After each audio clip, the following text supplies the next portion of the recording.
On the first night, he whispered in her ear, "Are you ready?" 9 months later, she held in her arms a child with silver eyes.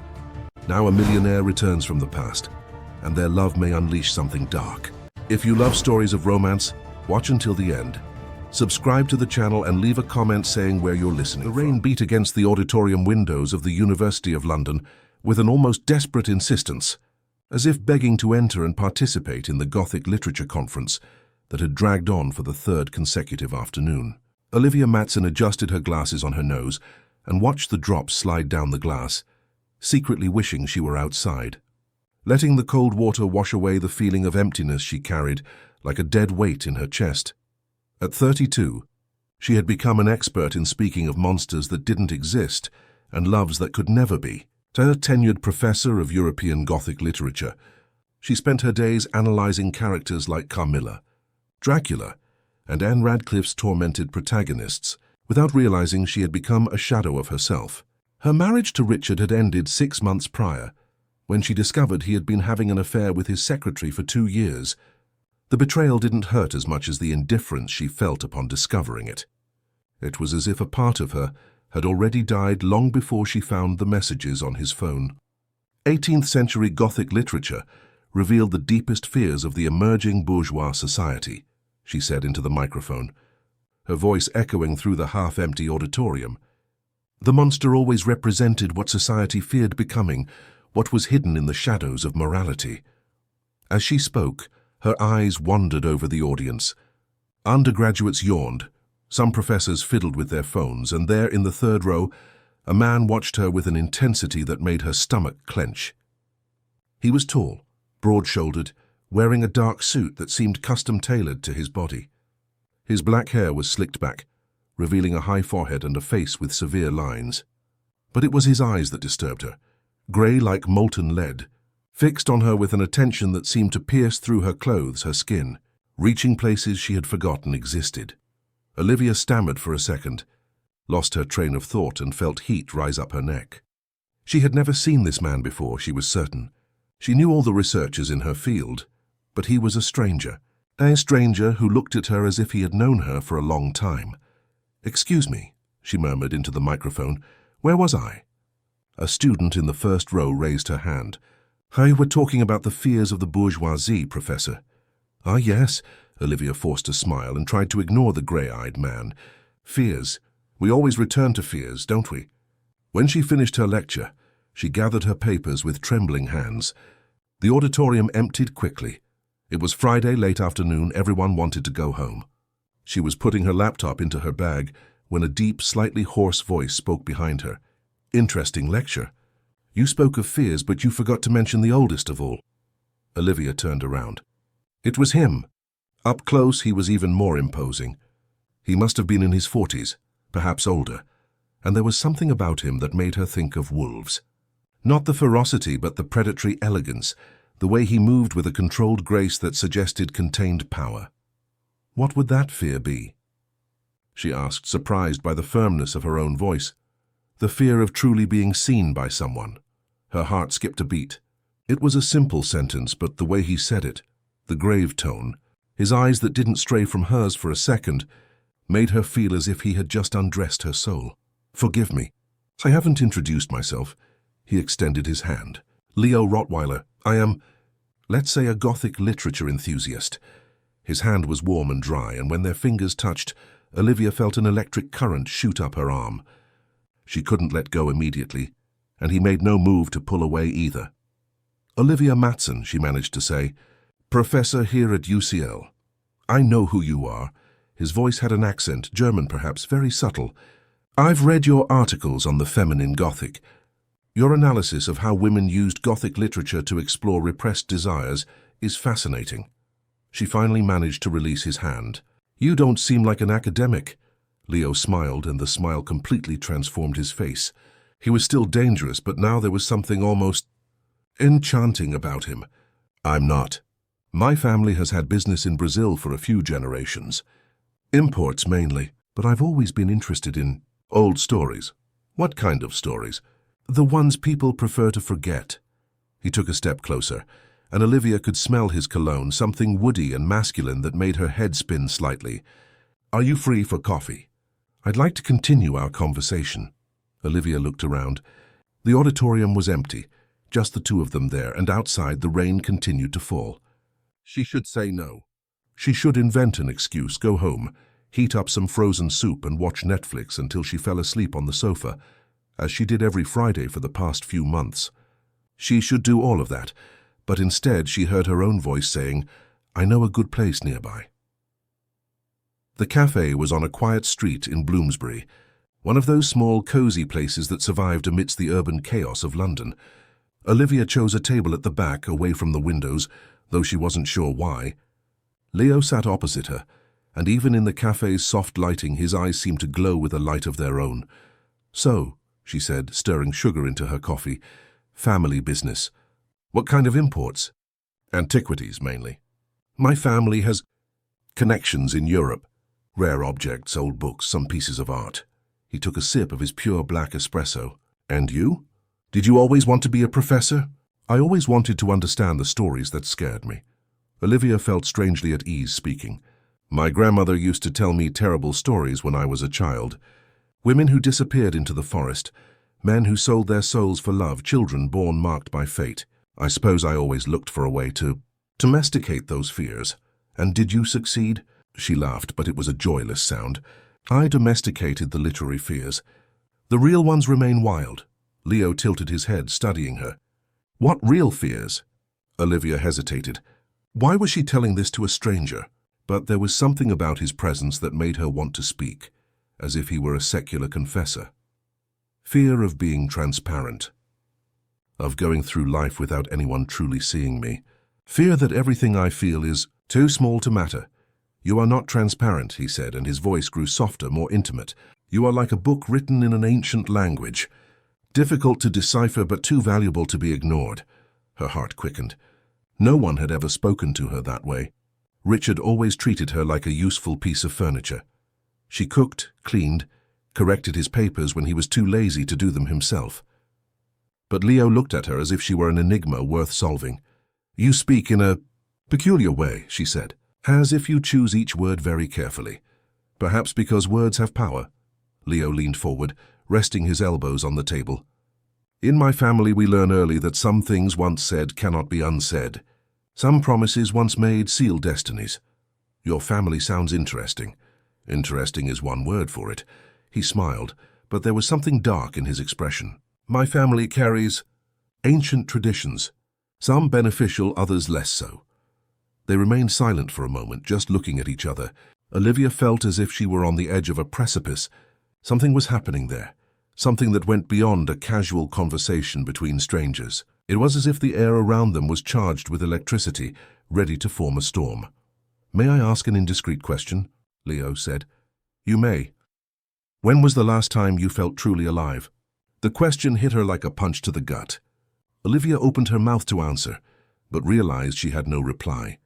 When had it been? Before her marriage? During university? Or perhaps never? "I don't know," she admitted. "I suppose I've never asked myself that question." "You should." Leo reached across the table and lightly touched her fingers. The touch was electric, sending waves of heat up her arm. "Everyone deserves to feel alive at least once. And you?" Her voice came out hoarser than she intended.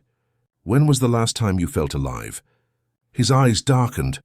"A long time ago. So long that I was beginning to believe I had forgotten what it felt like." "Were you?" "Until I met you today." Time stopped. Olivia felt as if the cafe, the other people, all of London had disappeared, leaving just the two of them floating in a bubble of tension and possibility. "Leo," she began, but he shook his head. "Don't say anything yet, just feel." And she felt. She felt the warmth radiating from his hand. She felt her own pulse quickening. She felt something awakening within her that had been dormant for so long she had forgotten it existed. It was desire, yes, but it was more than that. It was recognition. As if a part of her had known a part of him forever. "You feel it too," he said, and it wasn't a question. "I do," she whispered, "but I don't understand." "Neither do I." Leo withdrew his hand, but his eyes remained fixed on hers. "But there are things that don't need to be understood to be true." They left the cafe together and the rain had stopped. The streets of London gleamed under the lamplight, creating golden reflections on the wet asphalt. Leo walked beside her to the university parking lot where her car was. "Where are you staying?" Olivia asked. "The Ritz, London. Do you know it?" It was one of the most expensive hotels in the city. Of course he was staying there. "I know it." They reached her car, a red Honda Civic with a few years on the clock. Beside Leo's black BMW, it looked like a toy. But he showed no disdain, merely waited for her to open the door. "Olivia." She turned. Leo was very close, too close to be appropriate between strangers. Close enough that she could feel the warmth of his body, the scent of his cologne, the energy that emanated in waves. "May I see you tomorrow?" She hesitated. It was madness. He was a stranger, probably just passing through London, and she was in too vulnerable a state to make intelligent decisions. "I don't know if that's a good idea." "Why?" "Because you won't stay. And I'm not the type who handles goodbyes well." Leo raised his hand and touched her face, just a soft touch with his fingertips, but Olivia felt as if he had touched her soul. "What if I told you I don't plan on leaving anytime soon?" "I'd say you barely know me. I'd say we know the people who matter at first glance. The rest is just confirmation." Before she could reply, Leo leaned in and kissed her forehead, a soft, chaste kiss that left her skin burning. "Sleep well, Olivia, and dream of me." He pulled away, walked to his car and drove off, leaving her standing there in the parking lot, her heart beating erratically, and the feeling that her life had just taken an irreversible turn. That night, Olivia couldn't sleep. She lay in bed staring at the ceiling, reliving every moment, every word, every glance. There was something about Leo that deeply disturbed her, but not in a bad way. It was as if he had turned on a light in a room that had been closed for a long time, and now she could no longer ignore what was inside. Around 3 in the morning, she finally fell asleep and dreamed.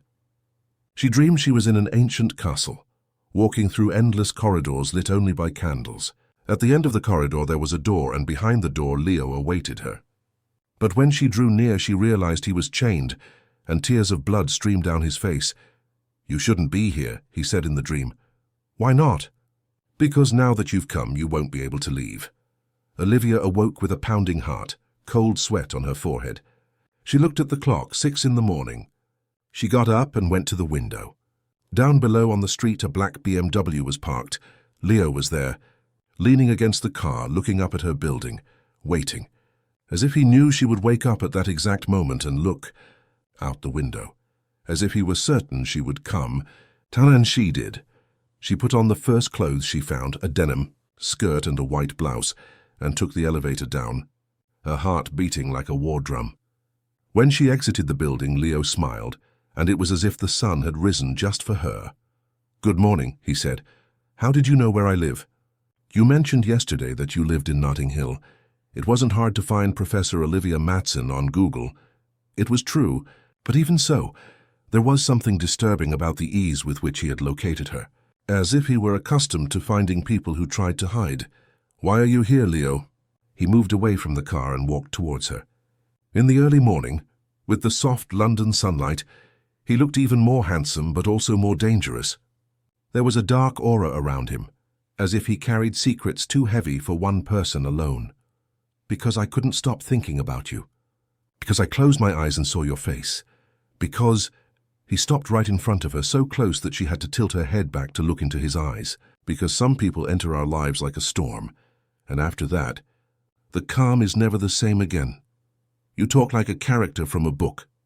Perhaps that's what I am." He smiled, but there was melancholy in his expression. "A character in search of his story. And am I your story?" "You are the beginning of it." Olivia felt her legs tremble. It was too soon, too intense, too fast. But at the same time, she felt as if she had waited her entire life for that moment, for those words, for that man who looked at her as if she were the most precious thing in the world. "Have breakfast with me," Leo said. Please, she should say no. She should go up, lock the door, pretend none of this was happening. But instead she heard her own voice saying, "I know a place." And when Leo smiled, a smile that was pure joy mixed with something that looked like relief, Olivia knew she had just crossed a line from which there was no return. What she didn't know was that, at that exact moment, thousands of miles away, in a castle in the mountains of Germany, something very ancient had awakened, and it was coming for them. Breakfast took place at a small French bistro in Notting Hill, one of those hidden gems only locals knew. Olivia had purposely chosen a discreet location, away from the curious glances of her university colleagues.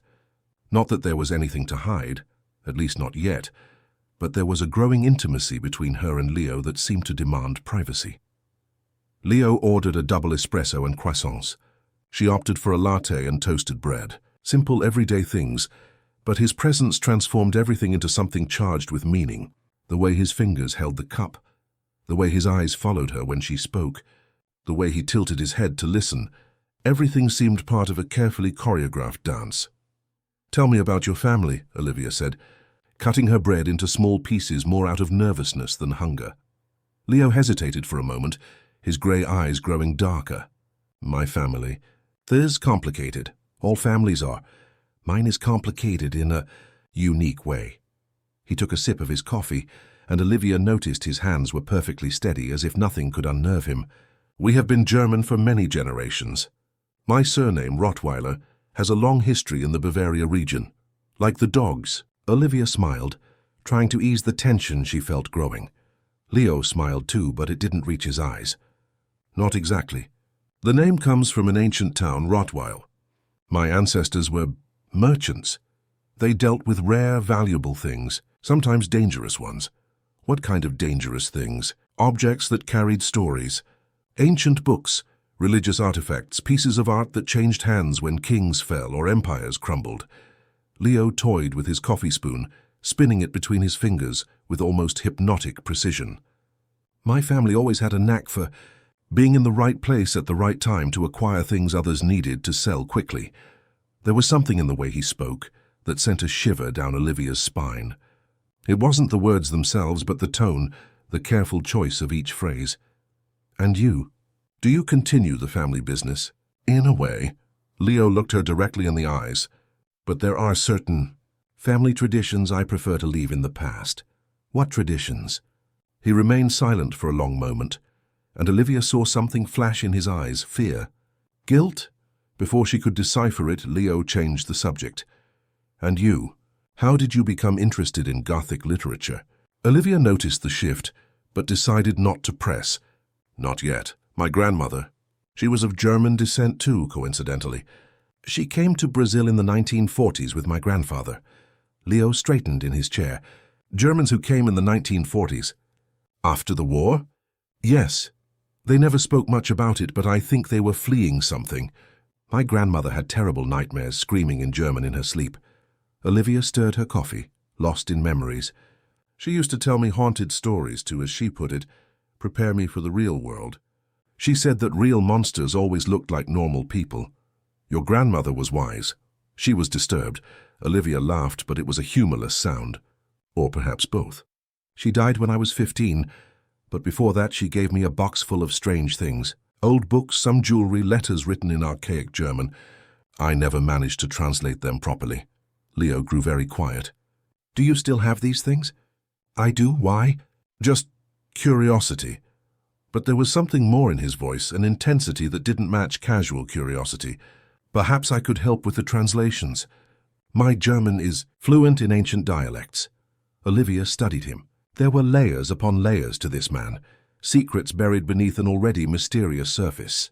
"Why do I have the impression that you're not here by chance?" "What do you mean?" "I don't know." She shook her head, frustrated with her own paranoia. "It's just a feeling. As if you came to London looking for something specific."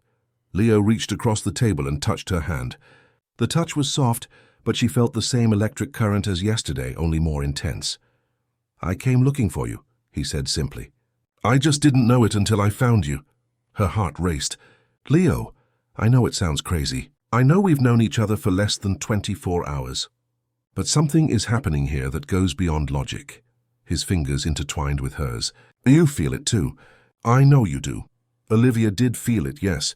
She felt an electric current pass between them every time they touched. She felt as if she had known this man for much longer than a few hours. She felt as if a part of her that had been dormant for years had violently awakened. "This is frightening," she admitted. "I know." Leo raised her hand to his lips and kissed her fingers, one by one, slowly. "But some of the most worthwhile things in life are frightening." Olivia felt the air leave her lungs. There in that small bistro in London, with the traffic noise in the background and the smell of coffee in the air, she felt transported to another world. World where men like Leo existed, where glances could ignite the soul and where touches could rewrite destinies. "Come with me today," he said, his voice husky and low. "I want to show you something." "What?" "There's surprise." Olivia should say no. She should invent an excuse, go home, grade papers, do all the normal, safe things a divorced university professor should do on a Saturday. But when she looked into Leo's eyes, she saw something that made her forget all sensible reasons to refuse. "All right," she said, "but it has to be something good. I'm risking my reputation as a sensible woman here." Leo smiled, and this time the smile was genuine, completely transforming his face. "I promise you won't regret it." An hour later, they were in Leo's BMW, driving along the M25 motorway towards the English countryside. He hadn't said where they were going, only asked her to trust him. The music on the radio was classical, something dramatic she couldn't identify, but which perfectly matched the mood of the day. "Where are we going?" she asked for the third time. "Patience," Leo replied, one hand on the steering wheel, the other resting on the gear stick near her leg. Some surprises lose their magic when revealed too early. Olivia watched the urban landscape gradually give way to fields and small towns. There was something hypnotic in the way Leo drove, precise, confident movements, as if he had known that road for years. "Have you been to this region before?" she asked. Once, a long time ago, his voice grew distant. "My family had business here." "What kind of business?" Leo didn't answer immediately. In the silence, Olivia could only hear the soft hum of the engine and the dramatic music on the radio. Finally he said, "My grandfather came to Brazil in the 1940s, just like yours." Olivia's heart skipped. "Seriously?" "Yes, he needed to leave Germany quickly. The war had ended, but there were people looking for him." "Why?" Leo hesitated. "My family was on the wrong side of many things during the war.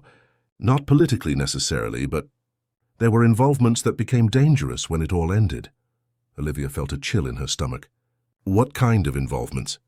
"Dealings with powerful people, contracts that survived the fall of the Reich, obligations that—" Leo stopped abruptly. "I'm sorry. This isn't a conversation for a beautiful day like today." But Olivia could no longer relax. There was something in the way Leo spoke about his family, an underlying tension that suggested secrets far darker than mere questionable business dealings. "Leo, there's something you're not telling me." He glanced at her quickly before returning his eyes to the road. "There's a lot I'm not telling you, but not because I want to deceive you. It's because some truths are too heavy to be shared too soon. And when would be the right time? When I'm sure you won't run away." The answer made her even more uneasy. "Why would I run?" Leo didn't answer. Instead, he exited the motorway and took a secondary road that snaked through hills covered with dense woodland. The place was becoming increasingly isolated, and Olivia began to feel a pang of nervousness. "Where are you taking me, Leo?" "We're here." He stopped the car in front of a wrought-iron gate that was partially hidden by vegetation. Beyond the gate, Olivia could see a dirt road that disappeared among the trees. "What is this place?" Leo turned off the engine and faced her. "A property my family once owned. My grandfather bought it when he arrived in Brazil. It lay abandoned for decades, but recently I decided to restore it." He got out of the car and went to open the gate, which creaked with a loud, prolonged sound, as if it hadn't been opened in a long time. He returned to the car and drove down a narrow road surrounded by tall trees that blocked most of the sunlight. When they reached the clearing, Olivia gasped. Before them stood a mansion that seemed to have stepped directly out of a Gothic novel. It was a dark stone edifice with towers, tall arched windows, and an architecture that was definitely not Brazilian. It looked more like a European castle transplanted into the heart of the English woodland. "My God," she murmured. "It's impressive. My grandfather had peculiar tastes." Leo parked in front of the main entrance. He wanted to recreate a piece of the homeland here. They got out of the car, and Olivia could only hear the sound of the wind in the trees and the distant chirping of birds. The silence was almost oppressive. "Are you really restoring this by yourself?" "Not alone. I've had a team working for a few months." Leo walked to the main door, a massive piece of dark wood with iron detailing. "But they're not here today. I wanted you to see the place in peace." He opened the door with an ancient key, and they stepped into an impressive entrance hall. The ceiling was high, supported by dark wooden beams, and a spiral staircase ascended to the second floor. There were tapestries on the walls and furniture that seemed centuries old. "Leo, this is incredible," Olivia said, spinning to take in all the details. "It must have cost a fortune to restore." "Money is not an issue for my family," his voice echoed in the spacious room. "But this place means a lot to me." "Why?" Leo walked to one of the tall windows and looked out at the woodlands surrounding the property. "Because this is where it all began, where my grandfather made choices that affected all subsequent generations." Olivia approached him. Even in profile, she could see the tension in his face. "What choices?" "My family carries a debt, Olivia. A debt that has passed from generation to generation for over 300 years. "What kind of debt?" Leo turned to her, and in his eyes she saw something that made her take a step back. It was fear, yes, but also something darker, something that looked like despair, the kind that is paid with blood. Before Olivia could ask what he meant, Leo pulled her close and kissed her. It wasn't a soft or hesitant kiss as she might have expected. It was desperate, hungry, as if he were trying to absorb her essence through his lips. Olivia should have pulled away. She should have demanded explanations for things that made no sense, about blood debts and family secrets. But his kiss extinguished all rational thought. She melted against him, her hands automatically rising to tangle in his hair. Leo gently pressed her against the stone wall, his body against hers, and Olivia could feel his warmth through her clothes, could feel his heart beating erratically against her chest. "Olivia," he murmured against her lips. "You have no idea what you're doing to me." "What am I doing?" Her voice came out hoarse, unrecognizable. "You're making me remember what it's like to be alive." He kissed her again, this time slower, deeper, and Olivia felt as if she were being undone and remade at the same time. She had never been kissed that way. Richard had never touched her with that intensity, that urgent need. When they finally separated, both were breathless. Leo rested his forehead against hers, his eyes closed. "This is madness," he whispered. "It is," she agreed. "But I don't want to stop." Leo opened his eyes and looked at her with an intensity that made her legs tremble. "If we don't stop now, there will be no turning back. Perhaps I don't want to turn back." Something shifted in his face. Vulnerability gave way to something more predatory, more dangerous. He picked her up with an ease that surprised her and began to ascend the spiral staircase. "Where are you taking me?" she asked, but her voice held no fear. It held anticipation. "To the master bedroom, to the place where it all began, and where everything will begin anew." The room was on the second floor at the end of a long corridor lined with ancient portraits. Leo opened the door, and Olivia found herself in a space that seemed to have come straight out of a Gothic dream. The bed was enormous, with dark red velvet curtains, and the windows offered a panoramic view of the woodland. Candles were lit throughout the room, though she didn't remember Leo lighting them. "How did the candles—" she began to ask, but Leo silenced her with another kiss. This time, when they separated, she was lying on the bed, and he was leaning over her, his eyes shining in the golden candlelight. "Olivia," he said, his voice deep and laden with emotion, "I need you to know that after today, nothing will ever be the same." "I know," she whispered, "and I don't care. Even if it means entering a world you don't understand, even if it means accepting things that go against everything you believe about reality." Olivia raised her hand and touched his face. "Leo, ever since I met you, I already feel as if I've entered another world. A world where impossible things seem perfectly natural." He closed his eyes and leaned into her touch. "You are so brave, so beautiful, so—" "What?" "Perfect." Leo opened his eyes. "You are perfect for me in a way that goes beyond comprehension." And then he kissed her again, and this time there was no hesitation, no doubt. His hands explored her body with a reverence that made her feel like a goddess, and when she began to unbutton his shirt, He didn't stop her. His skin was warm and smooth, marked only by a few scars that she traced with her fingertips.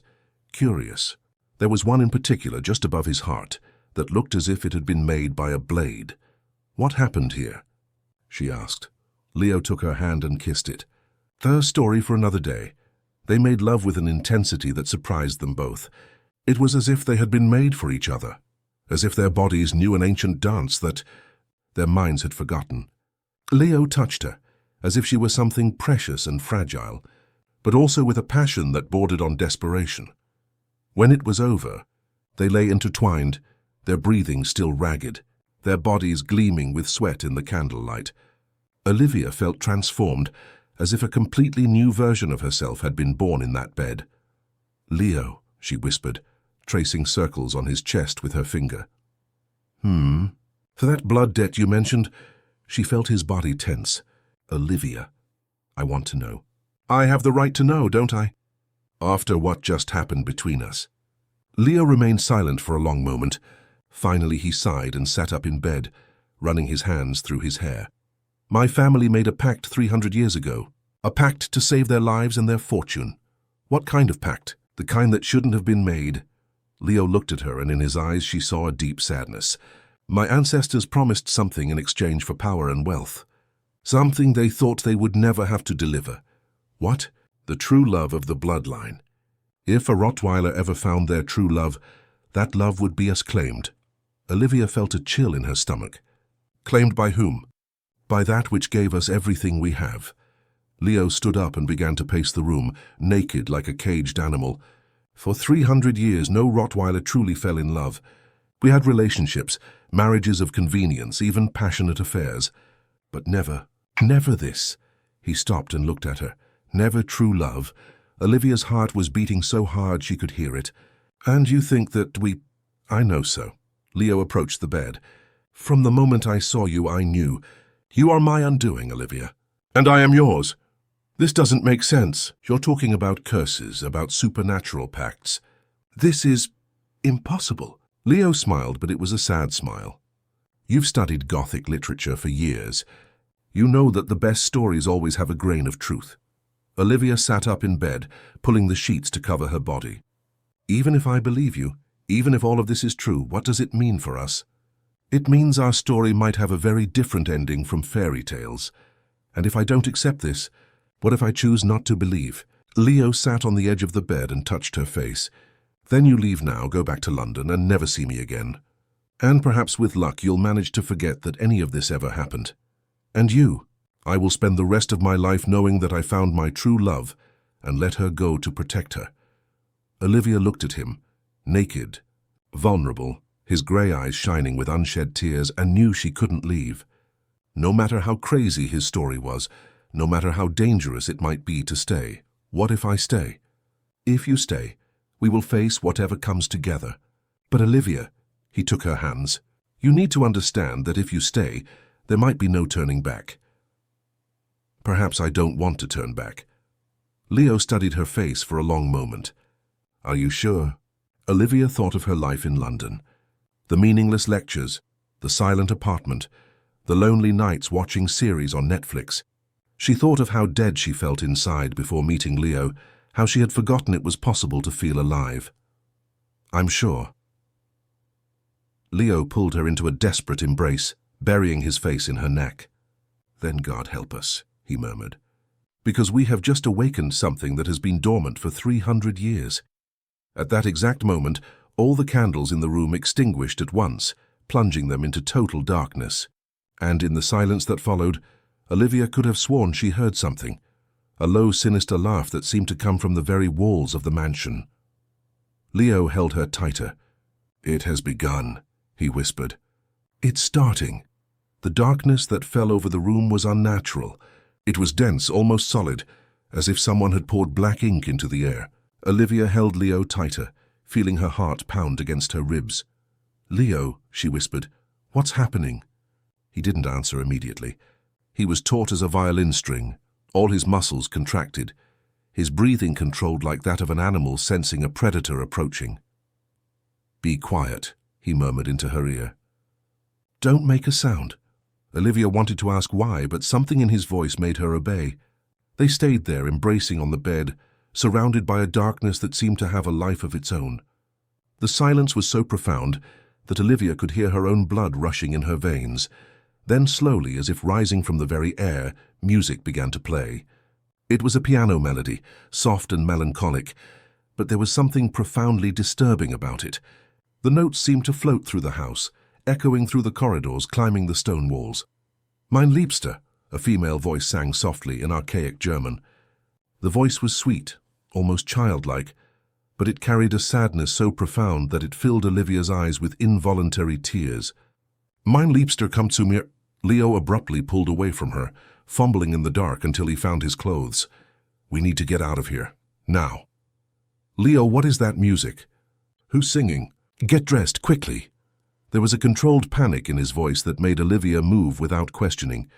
Blindly, she found her clothes scattered on the floor and dressed quickly. The music continued, and now it seemed to come from everywhere at once, as if the very walls were singing. Leo took her hand and guided her through the darkness. He seemed to know the way perfectly, even without seeing anything. They descended the stairs in silence, the music following them like a sonic shadow. When they reached the main hall, a little daylight filtered through the tall windows, creating ghostly shapes on the walls. The music had stopped, but the silence that replaced it was even more frightening. Leo, Olivia whispered, explain what's happening. He looked at her, and even in the dim light she could see the fear in his eyes. It was her. It was Margaret. Who is Margaret? My ancestress. The woman who sealed the original pact. Leo ran his hands through his hair, a nervous gesture she was beginning to recognize. She appears when the pact is activated. Activated how? Leo looked at her with an expression that blended guilt and despair. When a Rottweiler finds their true love. The penny dropped slowly in Olivia's mind. Are you saying that music, that voice, was from a woman dead for 300 years? Margaret isn't exactly dead. She's trapped, part of the pact she made. Leo walked to one of the windows and looked out as if expecting to see something specific in the woodland. She gave her soul in exchange for the family's salvation. But souls don't simply disappear. They get trapped between worlds. Olivia felt a chill run down her spine. And she's here. In this house? This house was built on the spot where she died, where she made the pact. Leo turned to her. My grandfather didn't choose this place by chance when he came to Brazil. He was called. Called by whom? Happy her. Margaret brought our family back to the place where it all began. He approached Olivia, took her hands. And now that I've found you, that I've felt this that I should never feel, she has fully awakened. Olivia tried to process the information. Part of her mind, the rational academic part, screamed that it was madness, that curses didn't exist, that ghosts were merely products of imagination.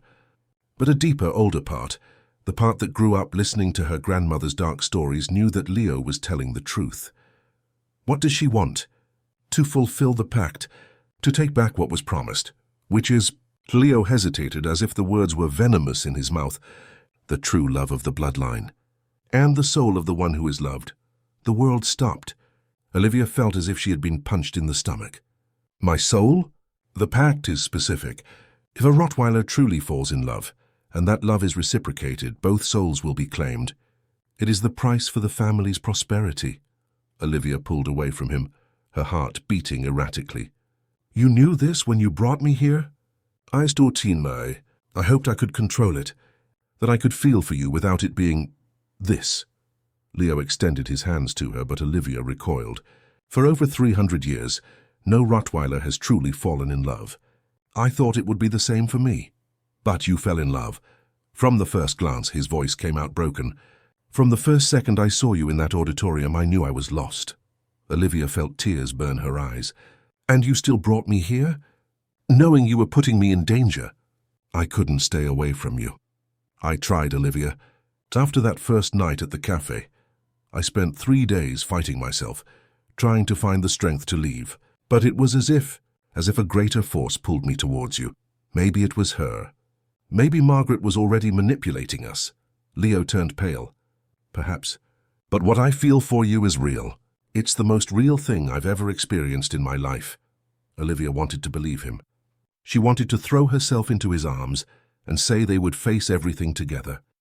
But the reality of what he was saying was too terrible to ignore. So we're doomed? Is that what you're telling me? No. Leo approached her slowly like someone approaching a frightened animal. There's a way to break the pact. There always is. What? I don't know yet. But we will find out.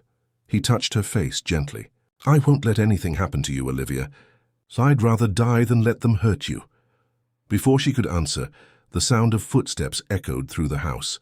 Slow, deliberate steps as if someone were walking through the corridors on the second floor. But they were alone in the house. Leo positioned himself in front of Olivia, his body tense, ready to protect her. The footsteps continued, slowly descending the stairs. Olivia could hear them clearly, the heel of a woman's shoe tapping against the stone steps. When the figure appeared on the staircase, Olivia held her breath. It was a young woman, perhaps in her early 20s, wearing a white period dress that looked as if it had been expensive in its time. Her blonde hair was styled in an elaborate bun, and ancient jewels gleamed at her neck. She was beautiful in an ethereal, almost angelic way, but it was her eyes that made Olivia want to run. They were empty, completely white, as if someone had painted over the pupils. Leo, the woman said, and her voice was the same one that had sung in the room, sweet and childlike, but charged with an ancient authority. My dear descendant. Leo took a step forward. Margaret, you brought her. The white eyes turned to Olivia, and even without pupils she could feel the weight of the gaze.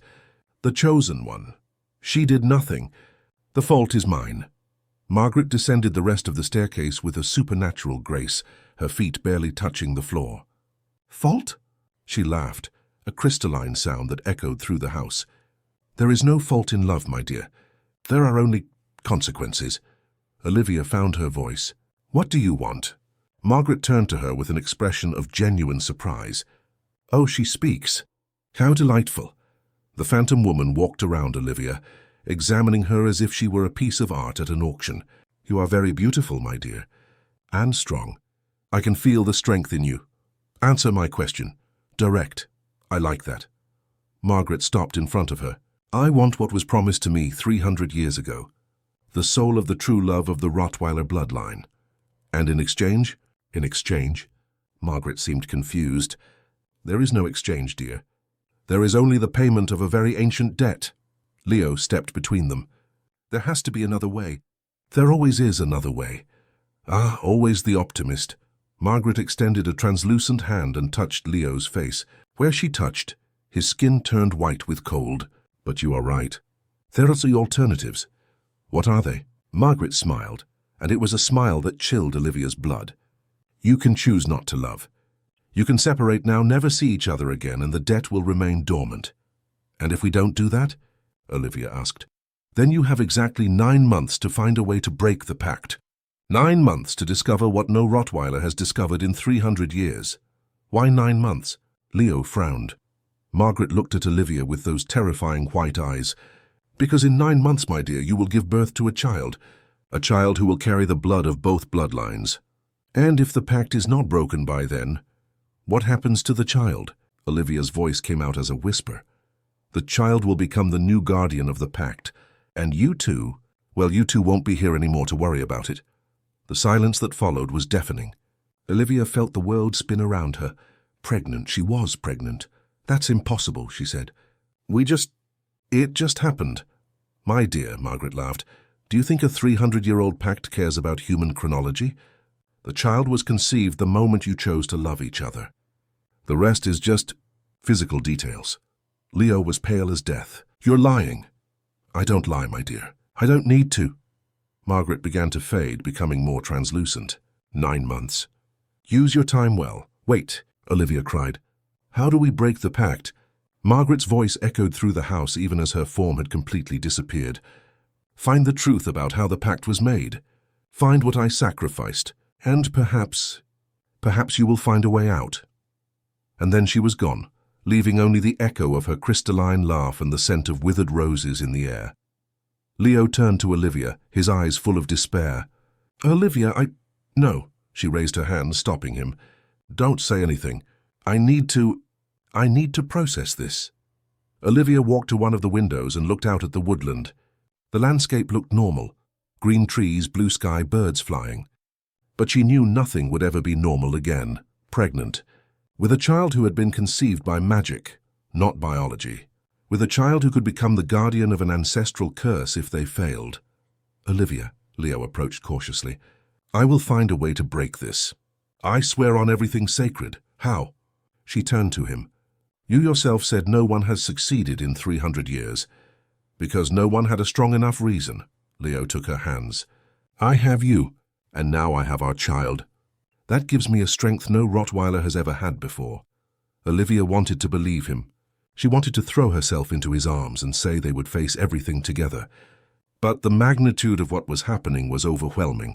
I need to go home, she said. I need to think. No, Leo squeezed her hands. I can't let you go, not now. It's too dangerous. Dangerous how? Margaret said we have 9 months. Margaret isn't the only thing that awakened today. Leo looked around the house nervously. The pact has guardians, Olivia. Entities that ensure it is fulfilled.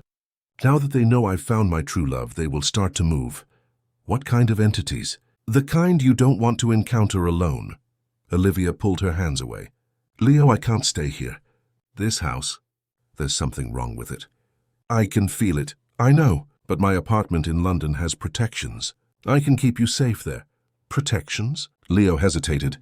My family has learned a few things over the centuries.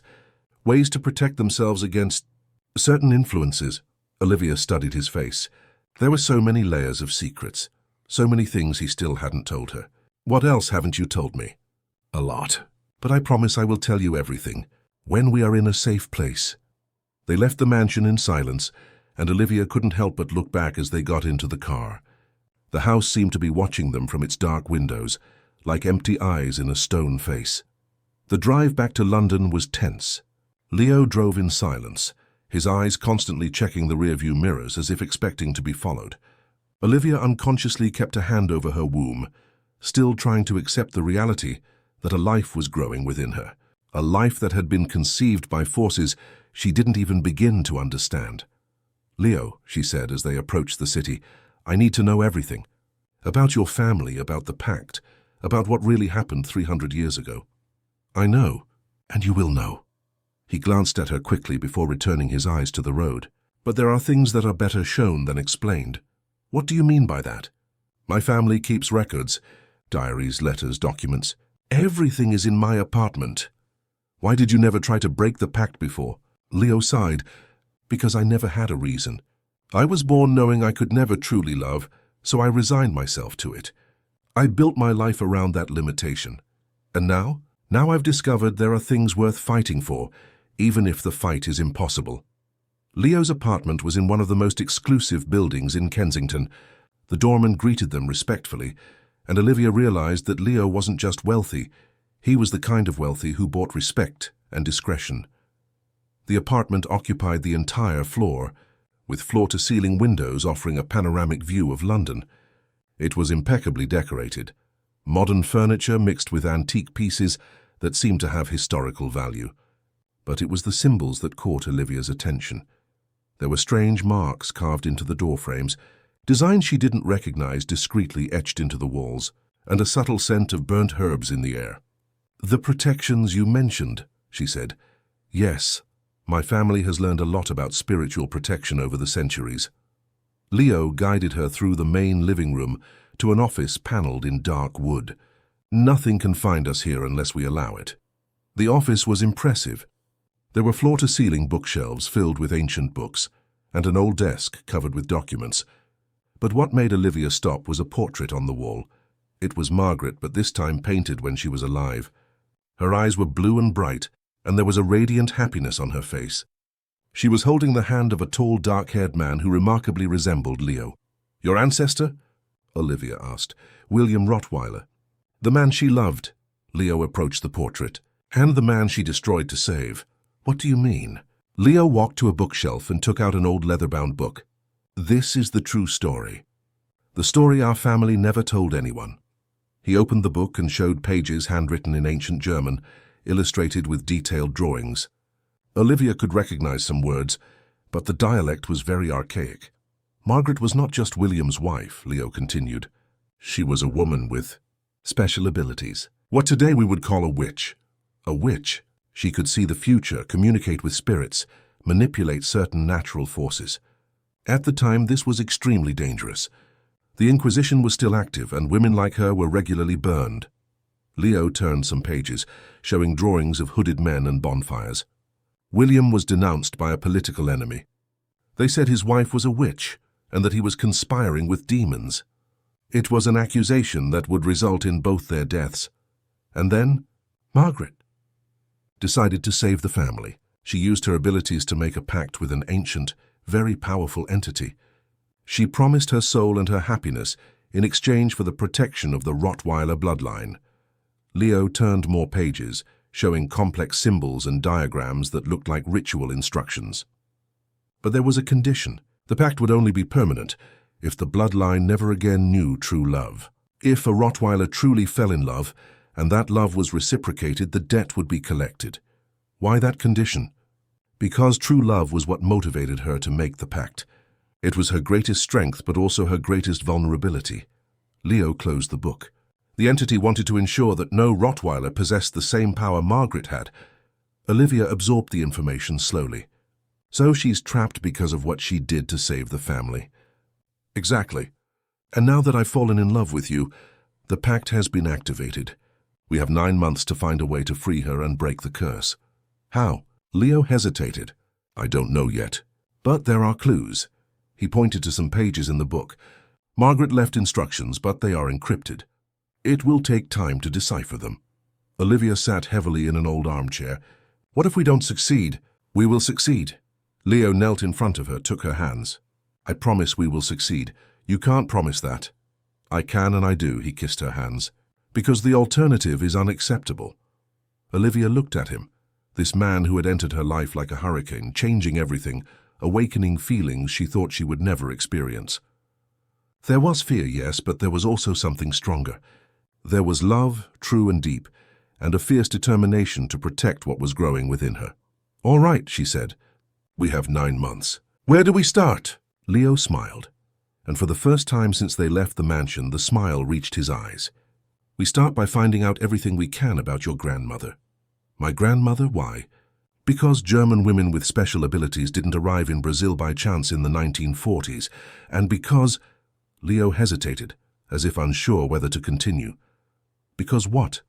Because in Margaret's diary there's a prophecy about a descendant who would come from the New World to break the curse. Olivia felt a shiver run down her spine. A descendant of whom? Of herself. The world stopped. Olivia felt as if the ground had disappeared beneath her feet.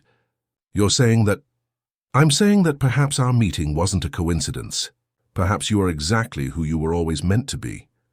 Leo stood up and walked to the window, looking at the lights of London that were beginning to flicker on as night fell. And perhaps our child is exactly who needs to be to end this once and for all. Olivia placed her hand over her womb again, feeling a mixture of terror and wonder. If Leo was right, if she truly was a descendant of Margaret, then everything made sense. Her interest in Gothic literature, her grandmother's stories, the instant, inexplicable attraction she felt for Leo. They hadn't met by chance. They had been destined for each other by forces that had operated for centuries, and now they had 9 months to rewrite a destiny that had been sealed 300 years ago. Leo, she said, her voice firm for the first time since it all began. Teach me everything you know, every detail, every secret, every possibility. He turned to her, surprised by the determination in her voice. Because if we're going to break a 300-year-old curse, we're going to do it right. Outside, the London night stretched endlessly, full of lights and promises. But in the shadows between the buildings, ancient things were beginning to stir. The pact had been awakened, and the forces guarding it were coming. The war for the souls of Olivia Matson and Leo Rottweiler was just beginning.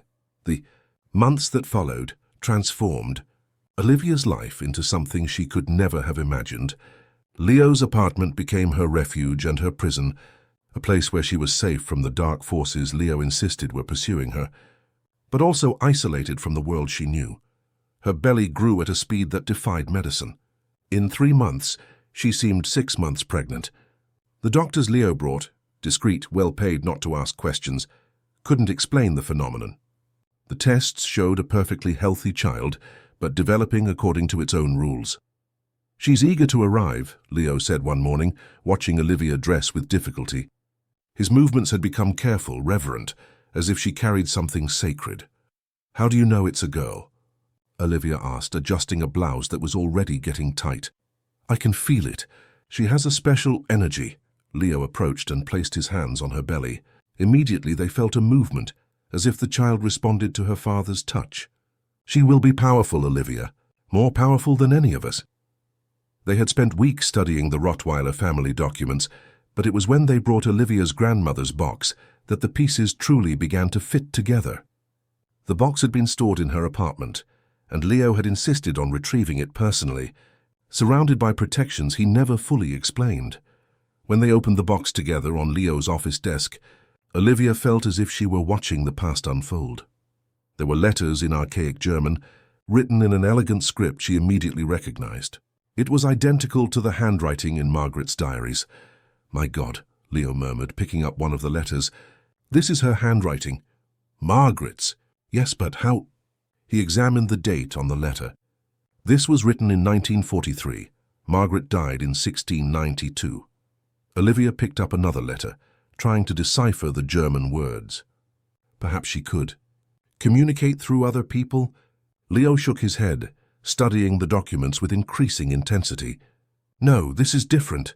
These letters were written by someone who was alive in 1943, someone who had the same handwriting as Margaret." They continued examining the contents of the box. There was a diary written in Portuguese with a different handwriting, probably Olivia's grandmother's. Leo translated the German parts while Olivia read the Portuguese passages. Slowly, an extraordinary story began to emerge. Olivia's grandmother, Helen Schmidt, had arrived in Brazil in 1943, fleeing the war. But she wasn't fleeing the Nazis. She was fleeing something much older and more dangerous. Because Helen Schmidt was not just a German refugee. She was the reincarnation of Margaret Rottweiler. "It's impossible," Olivia whispered, but even as she said it, she knew it was true. The pieces fit perfectly. Her grandmother's obsession with Gothic stories, the nightmares in German, the inexplicable knowledge of things that had happened centuries before she was born. "It's not impossible," Leo said, his voice full of awe and terror. "It's brilliant."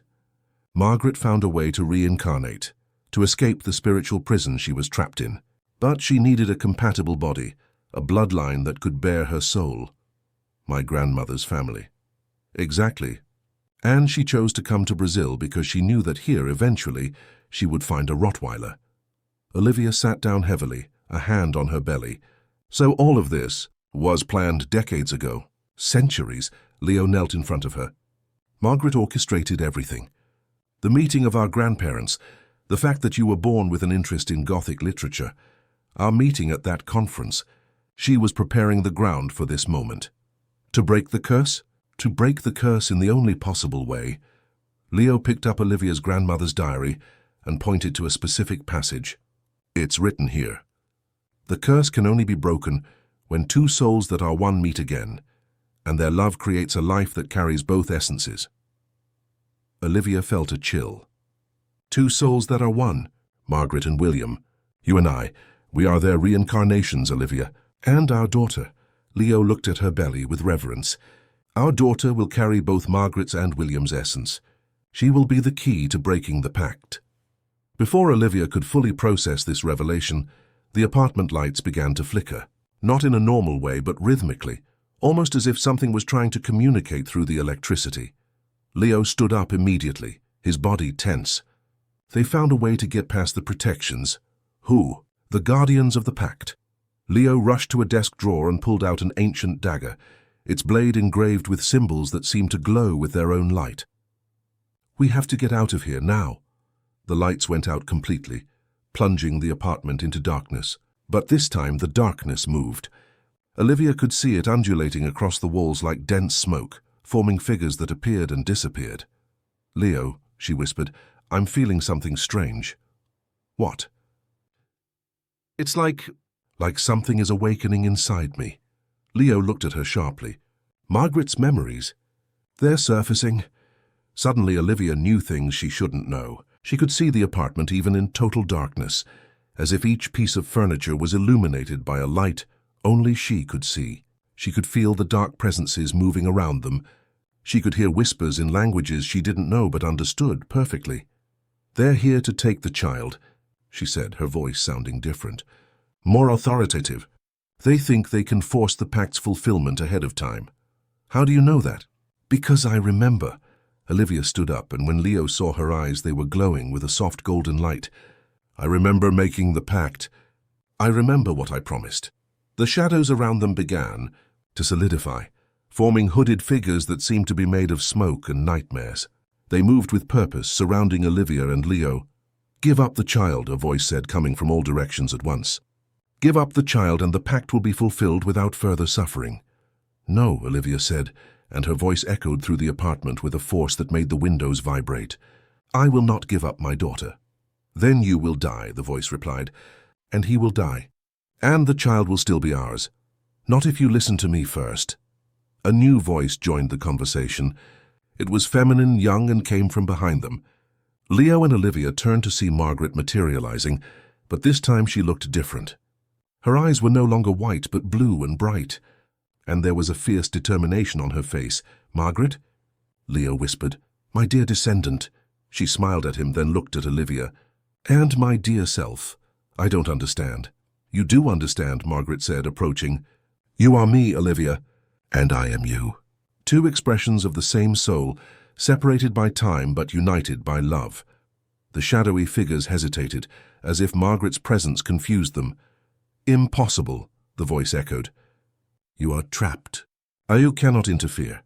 "I am trapped," Margaret agreed, "but she is not. And through her I can do what I could not do 300 years ago." Margaret extended her hand to Olivia. "Trust me." "Trust us?" Olivia hesitated for only a second before taking the offered hand. The moment their hands touched, an explosion of golden light filled the apartment. The shadowy figures recoiled, emitting sounds that resembled screams of pain. Suddenly, Olivia could see everything, not just the present but the past, the exact moment Margaret had made the pact. She could see the woman's desperation, the love that motivated her, and most importantly, she could see the trap that had been created. "The pact," she said, her voice now a perfect fusion with Margaret's. "It was never about true love. It was about control." "What do you mean?" Leo asked. "The entity that made the pact never intended to protect the Rottweiler family. It wanted a lineage of powerful souls, created through centuries of suffering and emotional repression." Olivia Margaret turned to the shadowy figures. "You never intended to uphold your end of the bargain." "The pact is sacred," the voice insisted, but there was less certainty in it now. "The pact was made through deception, and pacts made through deception can be annulled." Olivia felt power coursing through her veins, power that came from centuries of accumulated knowledge, of repressed love finally released. She raised her free hand, and golden light radiated from her fingertips. "I, Margaret Rottweiler, through my reincarnation, Olivia Matson, declare the pact null and void. I was deceived when I made it, and now I have the power to undo it." "No," the voice screamed. "You have no authority!" "Yes, I do," Olivia looked at Leo, "because I'm not doing this alone. I'm doing it with the true love you tried to deny for 300 years. Leo understood immediately. He took Olivia's free hand, and the golden light intensified, encompassing both of them. "I, William Rottweiler, through my reincarnation, Leo Rottweiler, unite with my beloved to break the chains that have bound us for too long." The light became so intense that the shadowy figures began to unravel, screaming in tongues that sounded like shattering glass. The power in the apartment failed completely, but the golden light emanating from Olivia and Leo illuminated everything. "It's working," Margaret said, her form becoming more solid, more real. "But you need to seal it. The child needs to be born now. Now?" Olivia felt a sudden, powerful contraction. "Oh God, I think she's coming," Leo confirmed, supporting her as her legs gave way. "She's coming." What happened next was like a dream and a nightmare at the same time. Still connected with Margaret, Olivia could feel the child being pulled into the world by forces beyond biology. Leo carried her to the bedroom, and even in the apartment's darkness, a soft light emanated from Olivia's body, as if life itself was radiating through her skin. "I don't know how to do this," Leo said, panic evident in his voice. "You know," Margaret said, appearing beside the bed. "We know, she knows." And it was true. Guided by instincts that came from beyond her own existence, Olivia let her body do what needed to be done. Leo supported her, whispered words of encouragement in her ear, and Margaret remained beside them, a celestial guardian protecting the most important moment of their intertwined existences. When the child finally arrived, it was in an explosion of golden light that made all the building's windows gleam. Olivia held her in her arms and immediately knew something extraordinary had happened. The girl didn't cry. Instead, she opened eyes that were a perfect blend of Leo's grey eyes and Olivia's brown eyes, but with tiny golden flecks that sparkled like stars. And when she looked at them, it was with an ancient, profound intelligence. "Helen," Olivia murmured, the name coming naturally. "Her name is Helen." "Like your grandmother," Leo smiled, tears streaming down his cheeks. "Like all of us," Margaret said, approaching the bed. She extended a translucent finger and touched the child's forehead. At the moment of the touch, waves of light spread through the room, and something fundamental shifted in the air. The shadowy figures still lingering in the building's corridors screamed one last time and completely vanished. The weight Leo had carried his entire life disappeared from his shoulders. And Margaret, for the first time in 300 years, smiled with true peace. "It is over," she said. "The pact is broken. The bloodline is free." "And you?" Olivia asked. "What happens to you now?" Margaret looked at the child, then at Leo and Olivia. "Now I can rest. My soul is complete again. William and I can move on." "Is William here?" "He always has been. He has lived through all the Rottweiler men, just as I lived through the women of Helen's bloodline." Margaret began to glow with a soft light. "But now, with our daughter born free of the curse, we can finally truly reunite." A second figure began to materialize beside Margaret. It was a tall, dark-haired man, remarkably similar to Leo, but with a softer, gentler presence. "William," Leo whispered. "My descendant." The man smiled. "Thank you for having the courage to love when we could not."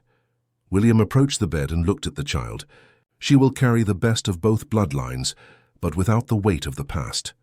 She will be free to love, to live, to choose her own destiny, as it always should have been," Margaret added. The two ghosts approached each other, and when they touched, their light intensified until it became almost blinding. "Thank you," Margaret said, looking at Olivia one last time, "for giving me the chance to correct what I did wrong." "Thank you," William said to Leo, "for having the strength I did not." And then, in a final explosion of golden light, they disappeared, leaving only a feeling of profound peace and the soft fragrance of roses in the air. Olivia looked at Leo, then at the child in her arms. "Is it really over?" Leo sat on the bed beside her and put an arm around her shoulders. "It's over. We are free. And Helen will grow up knowing only love. She will have everything that was denied to our family for 300 years. The child chose that moment to utter her first sound, not a cry, but something that sounded almost like a giggle, as if she understood that she had been born into a new world, a world where love was not a death sentence, but a blessing. In the months that followed, Olivia and Leo's life settled into a new normal. They married in a simple ceremony, just them, Helen, and a few close people. Olivia returned to teaching at UCL, but now her lectures on Gothic literature had a depth and authenticity that fascinated students. She spoke of monsters and curses as someone who had faced and overcome them. Leo transformed his business, setting aside the special antiquities to focus on legitimate investments. The mansion in the countryside was donated to a university, which transformed it into a center for the study of German literature and history in England. Helen grew quickly, but this time naturally.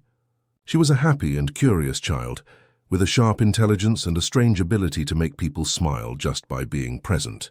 Sometimes Olivia would catch her looking at empty spaces and smiling, as if she saw things others couldn't. But they were happy visions, not haunted ones. One Sunday afternoon, almost a year after Helen's birth, Olivia was in the garden of the new apartment they had bought in Notting Hill, a place full of light and life, far from the dark protections they no longer needed, when Leo approached with a thoughtful expression. "What are you thinking about?" she asked, watching Helen crawl across the grass chasing butterflies. "I was thinking that perhaps we should tell our story." "To whom?" "To the world. To people who might be going through the same thing we went through." Leo sat beside her. "There are other families out there carrying curses, other ancient pacts that need to be broken. Perhaps our experience can help." Olivia considered the idea. "A book?" "A book. Written by you, of course. You're the writer. I'm a literature professor. You are a storyteller. And this is the most important story you've ever lived." Olivia looked at her daughter, who had stopped chasing butterflies and was now sitting on the grass, seemingly conversing with something only she could see. But her expression was one of pure joy. "How would we begin a story like that?" Leo smiled. "With the truth. That sometimes the best love stories are also the most terrifying, and that some curses can only be broken by people brave enough to love despite the fear. And how would we end it? With hope. With proof that no matter how ancient the darkness, love can always bring light." Helen chose that moment to unsteadily stand on her little legs and walk towards them, her first independent steps. When she reached them, she stretched her little arms out to Olivia, who picked her up. "Mama," Helen said, her first clear word. Then she looked at Leo and said, "Papa." And then, looking at a spot in the garden where no one was, she waved and said something that made Olivia's heart leap. "Thank you, Grandma Margaret." Leo and Olivia exchanged glances, smiling. Even gone, Margaret still watched over them, ensuring that her family, free from the curse she herself had created, could live in peace. "We definitely have to write that book," Olivia said, kissing Helen's forehead. "With a happy ending?" "With the best possible ending. An ending that proves true love is not a curse, but the greatest blessing there is." And there, in the sunny garden of their home in London, surrounded by the love they had fought so hard to protect, Olivia knew she had found something she thought existed only in literature. A love that transcended time, death, and even ancestral curses. A love that, finally, was truly free. Olivia and Leo's story had begun with fear and mystery, but it ended with light and hope. And perhaps, Olivia thought as she watched Helen play, this was the most important lesson of all. That even the darkest stories can have luminous endings, as long as there are people willing to fight for the love they deserve. In the abandoned apartment in Kensington, where it all began, a single white rose bloomed in a vase that hadn't been watered for months. It was Margaret's final sign, her blessing upon the family she had finally freed. Love had won, and it would continue to win, generation after generation, because this was a story that didn't end with them. It was a story that was just beginning, with Helen and all the children who would come after her, born free to love without fear. And so the Rottweiler curse became their greatest blessing, a lineage of people who knew, better than anyone, the value of true love and the importance of fighting for it, no matter the cost. It was an inheritance far better than any material wealth. It was the inheritance of a free heart,